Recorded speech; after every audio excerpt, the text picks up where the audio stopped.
এটি কেবল একটি স্থাপনা নয়, বরং ভাষা সংগ্রামের এক জীবন্ত দলিল। রংপুরের পাবলিক লাইব্রেরি মাঠের পূর্ব দিকে সগর্বে দাঁড়িয়ে আছে রংপুর কেন্দ্রীয় শহীদ মিনার।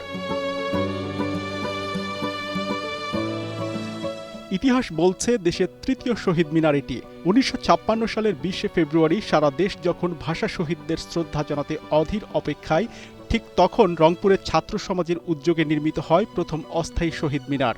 রাতভর অক্লান্ত পরিশ্রমে ইট, বালু আর কাদামাটি দিয়ে তৈরি করা স্মৃতির মিনারটি সময়ের আবর্তে আর রাজনৈতিক অস্থিরতায় হারিয়েছে আদি কাঠামো। পরবর্তীতে ইটের গাঁথুনিতে স্থায়ী রূপ পেলেও ১৯৭১ সালে পাকিস্তানি হানাদার বাহিনী স্বাধীনতার ঠিক আগ মুহূর্তে গুঁড়িয়ে দেয় মিনারটি। দেশ স্বাধীনের পর ১৯৮০ সালে তৎকালীন পৌর পরিষদের উদ্যোগে নির্মিত হয় বর্তমানের এই পূর্ণাঙ্গ শহীদ মিনার।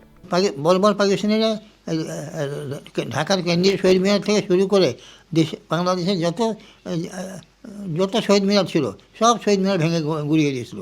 কিন্তু মুক্তিযুদ্ধের বীরত্বপূর্ণ বিজয়ের মধ্য দিয়ে স্বাধীন বাংলাদেশ আমরা অর্জন করেছি। স্বাধীন বাংলাদেশে আবার সব শহীদ মিনারই আবার মাথা তুলে দাঁড়িয়েছে। এবং এখানে ব্যক্তিগতভাবে আমি একটু কৃতজ্ঞ যে এই রংপুরে যে পরবর্তী সময়ে যে কেন্দ্রীয় শহীদ মিনারটা নির্মাণ করা হয়েছে, সেইটা নির্মাণ কাজে আমি সক্রিয়ভাবে সংশ্লিষ্ট থাকার সুযোগ পেয়েছিলাম।